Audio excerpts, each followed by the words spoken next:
Bonjour à toutes et à tous et bienvenue à l'écoute de cette émission hebdomadaire préparée pour vous par Radio Prague International.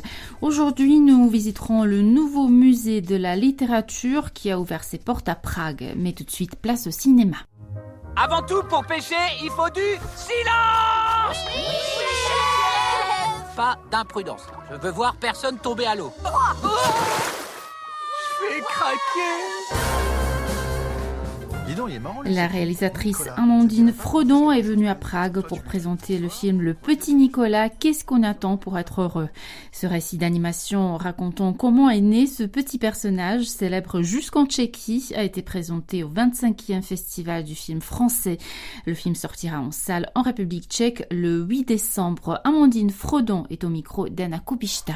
Quand il reviendra, vous ne le reconnaîtrez plus. Terrible! Vous inquiétez pas, moi je vous reconnaîtrai. Amandine Frodon, bonjour. Bonjour. Alors, votre film, vous êtes co-auteur du film, co-réalisatrice du film, a fait l'ouverture du festival du film français. Peut-être quelques mots sur ce que ça représente pour vous, pour votre film, de faire cette ouverture, justement. Eh ben pour nous, c'est assez incroyable de faire l'ouverture de ce festival à Prague. Et voilà, donc pour nous en France, le film est sorti mi-octobre, et donc on continue, voilà, de suivre le film et de le présenter au public. Et de voyager avec, du coup. Et de voyager aussi avec, ce qui est vraiment une chance. Comment est né le projet du Petit Nicolas, mis en fait sur grand écran? À la base, évidemment, tout le monde connaît les histoires. Peut-être est-ce qu'on pourrait revenir un peu sur la genèse et d'où est venue cette idée aussi de surtout raconter l'histoire de ses créateurs? Oui, le film est un peu spécial dans le sens où on mélange donc des séquences des auteurs avec des séquences du Petit Nicolas. Et au tout départ, c'est Anne Goscinny, la fille de René Goscinny, qui a eu l'idée de mélanger des images d'archives de son père et de Jean-Jacques avec des séquences animées du Petit Nicolas. Et quand elle a présenté ça aux producteurs, les images d'archives n'étaient pas de bonne qualité. Et les producteurs lui ont dit mais il faudrait le faire tout en animation et ça rendrait encore plus un hommage aux auteurs. Et l'idée est partie de ça. Et vous êtes partie quand même, vous, alors en tant que justement réalisatrice ou réalisateur puisque vous êtes deux, justement de ces images d'archives aussi, parce que vous avez puisé finalement dans ce vivier? Oui, donc c'est Anne Goscinny qui a coécrit le scénario et qui était aussi avec nous pour nous donner des documents, des photos, des lettres, voilà, des deux auteurs qu'elle a bien connus.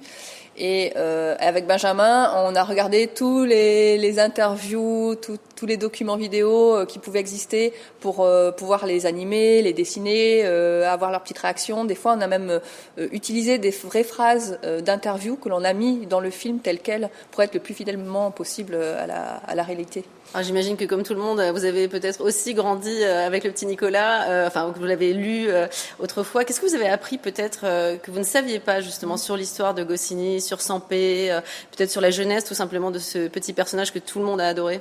J'ai appris pas mal de choses. Je savais pas qu'ils avaient appelé le Petit Nicolas d'après une affiche qu'ils avaient vue sur un bus. Et à l'époque, le prénom Nicolas était pas très courant, en tout cas en France. Et puis quand on s'est plongé dans les interviews et dans la biographie des deux auteurs, de savoir que René Goscinny a passé son enfance en Argentine, a travaillé à New York, que Jacques Sampé a eu du mal à percer, il voulait absolument dessiner, et pour lui Paris c'était la ville idéale des artistes. On avait vraiment envie de raconter ça dans le film, et avec Benjamin on a proposé à Anne de rajouter des choses sur les auteurs qui n'étaient pas forcément prévues dans le film, et on avait envie de tout mettre parce que c'était très très intéressant et passionnant de voir la vie qu'ils ont eue. Alors, est-ce que c'était difficile pour vous, en tant qu'animatrice, finalement, d'adapter le personnage du Petit Nicolas? On le connaît, c'est du papier, c'est du 2D, c'est des dessins, c'est noir et blanc.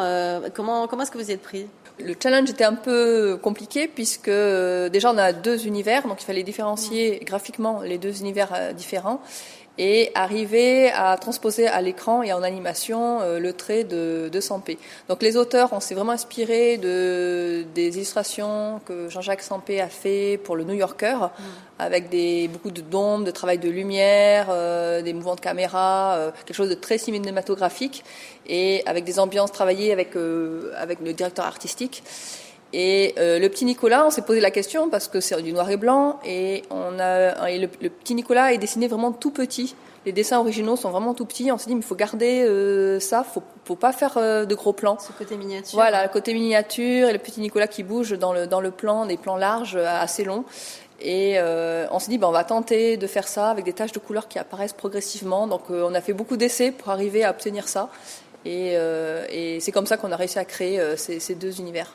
Et comment garder alors, d'un autre côté, la patte aussi de Goscinny ? Goscinny il a un humour assez incroyable et d'arriver à mettre en scène toute la finesse de ses propos, c'est pas évident. Mais voilà, on a réussi à essayer en tout cas de s'en inspirer le plus possible et créer des moments d'humour grâce à ces phrases. J'imagine que le fait que Anne Goscinny était impliquée, ça a aussi permis d'infuser un petit peu de cet humour familial peut-être. Enfin, en tout cas, elle le connaissait donc. Oui, complètement. Et puis elle écrit des livres, donc elle est très très habituée aux mots, à l'écriture. Donc pour nous c'était important qu'elle soit là et qu'elle nous dise. Des fois elle nous disait non, cette phrase, mon père peut pas dire cette phrase-là, c'est pas lui. Donc on lui proposait de réécrire des morceaux ou des paragraphes quand on rajoutait des séquences. Et donc c'était bien de l'avoir avec nous. Alors le cinéma d'animation pour le coup a été longtemps, en tout cas peut-être en France, je dirais, considéré comme un genre mineur. C'est un peu le cas de la BD d'ailleurs, aussi destiné aux enfants, etc. Ça a un peu changé évidemment. C'est moins le cas en Tchéquie où il y a une grande tradition de l'animation, comme vous le savez sans doute. Peut-être qu'il y a des créateurs tchèques ou des films tchèques qui vous ont marqué justement dans le cinéma d'animation local. Surtout la culture de films de marionnettes et qui, quand on fait des études justement d'animation, on est bercé par ces films-là et c'est toujours assez impressionnant parce qu'il y a vraiment un univers très particulier. Et moi, j'ai commencé à faire des films en stop motion avec des marionnettes, donc ça me rappelle ça. Ouais. Peut-être justement, est-ce que vous voyez une différence de tradition justement entre la culture de l'animation française et tchèque ? Vous disiez justement que c'est un univers très particulier, l'animation tchèque. Est-ce que vous pourriez peut-être définir un peu les différences entre les deux cultures ? En France, il y a beaucoup de dessins, alors qu'en République tchèque, c'est plutôt tout ce qui est marionnettes, bois, des matières à animer. Et donc ça donne une texture qui est un peu différente. Alors le petit Nicolas, pour le coup, c'est un personnage qui est extrêmement apprécié des Tchèques aussi.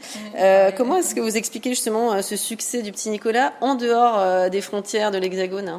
Alors, les livres ont été traduits dans énormément de langues, c'est assez impressionnant. Et ils sont d'ailleurs, il y a 222 nouvelles du petit Nicolas qui sont rééditées régulièrement dans de nouvelles éditions. Voilà. Donc c'est vrai que beaucoup de pays connaissent ce petit garçon et ses aventures. Oui, parce que c'est très français. Il y a une nostalgie française et une nostalgie de l'enfance. Et d'ailleurs, quand les auteurs l'ont écrit, ça reflétait un passé, déjà à leur époque. Et on s'est posé la question dans le film en disant, est-ce que ça va intéresser les enfants d'aujourd'hui ? Et en étudiant l'histoire, on s'est dit en fait que ce qui était fort, c'était les liens entre les personnages. Nicolas avec ses parents, avec sa grand-mère, avec ses copains. Et c'est ces liens, en fait, qui sont tellement forts dans l'histoire que, quelle que soit l'époque, ça fonctionne pour toutes les générations. Malheureusement, Sampé est décédé très récemment, en août dernier. Est-ce qu'il a vu ce film ? Est-ce qu'il a vu des bouts du film ? Oui, alors c'est la première personne à qui on a fait voir le film. Déjà, avant de commencer le film, on lui a soumis des planches de décors et de personnages pour qu'il nous valide. Pour nous, c'était important. Et dès qu'on a eu fini le film, on lui a montré. Donc, on l'a fait voir par petits bouts. Et je me rappelle de la dernière séquence qu'il a vue. Il était très très ému. Et de se voir en personnage animé, voilà. Et pour nous, c'était encore plus émouvant aussi. Quelle est la place et quel est le rôle du cinéma d'animation dans nos vies de cinéphiles, selon vous ? Le film d'animation, c'est du divertissement, mais ça permet aussi d'aborder des sujets difficiles ou parfois durs. Et d'ailleurs, dans notre film, on aborde aussi le problème de l'enfance difficile de Jacques Sampé ou René Goscinny qui a perdu une partie de sa famille dans des camps de concentration. Donc ça permet de parler de choses dures, mais avec un certain ton plus facile, de prendre de la distance. Aussi que le film d'animation, on tend aussi vers quelque chose de plus adulte. Et ça, c'est une belle direction aussi, de dire que le film d'animation n'intéresse pas forcément que les enfants, mais ça peut aussi intéresser les adultes et avoir des propos et des sujets plus durs, comme par exemple le film Flea, qui parle de l'immigration, et l'animation permet une certaine émotion que le film en prise de vue réelle ne pourrait pas faire. C'était la réalisatrice Amandine Fredon. Elle répondait aux questions d'Anna Kubishta.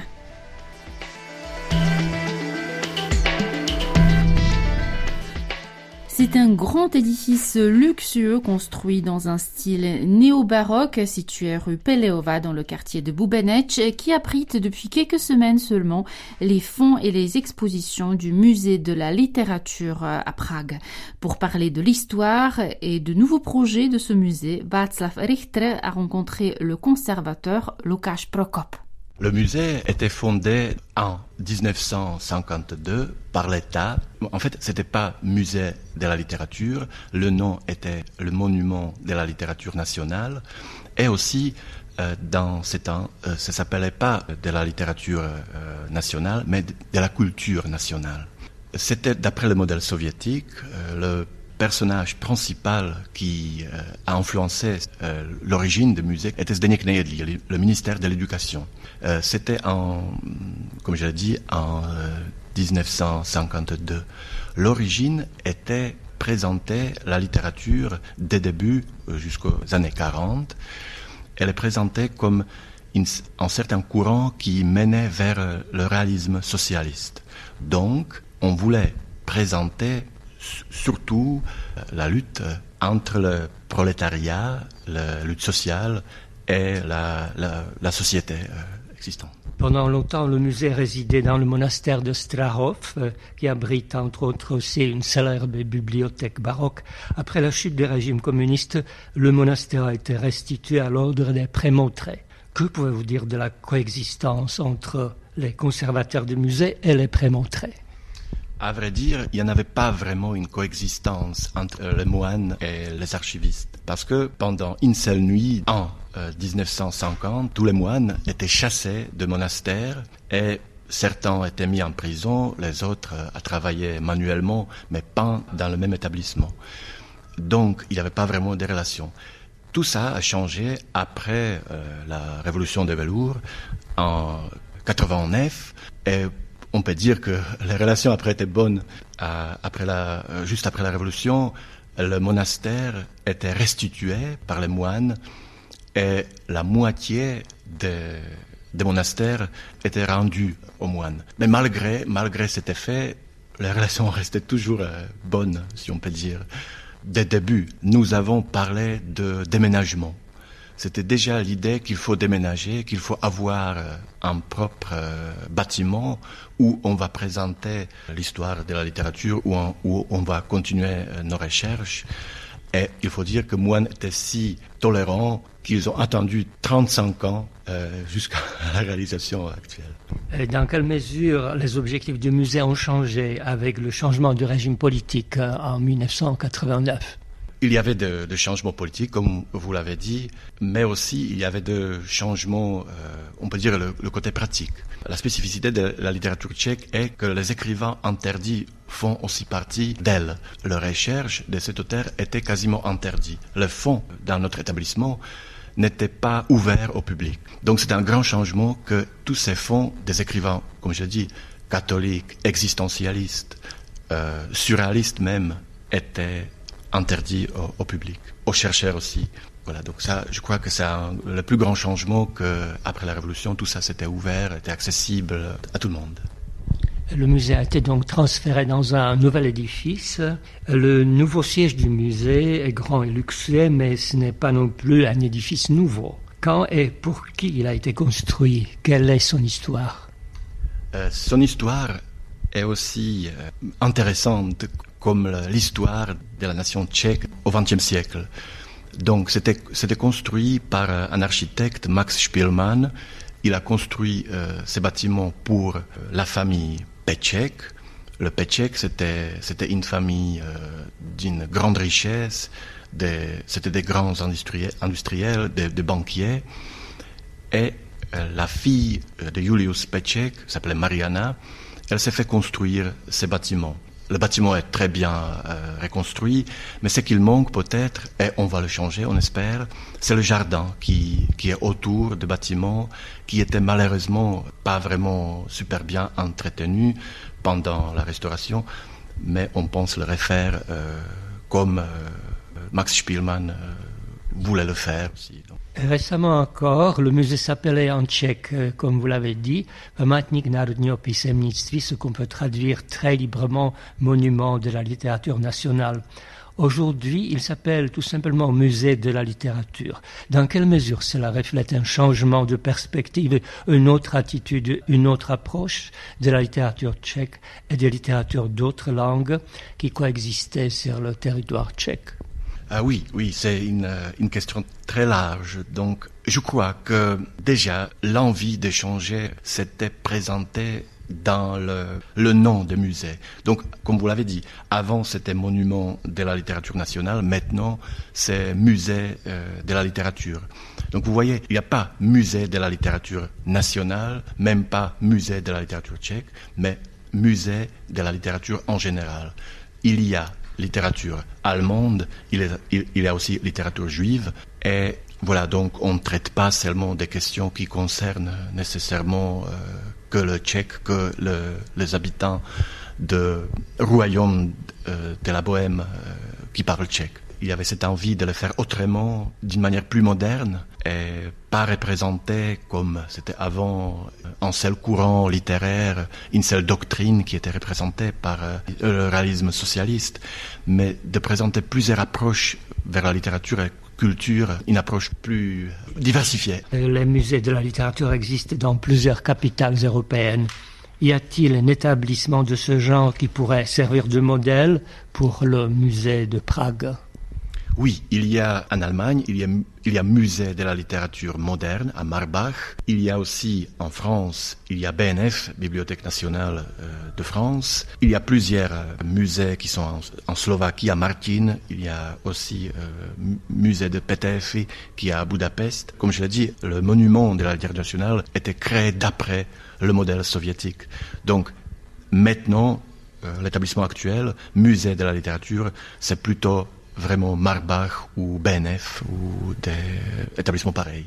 Quelles seront les activités du nouveau musée de la littérature?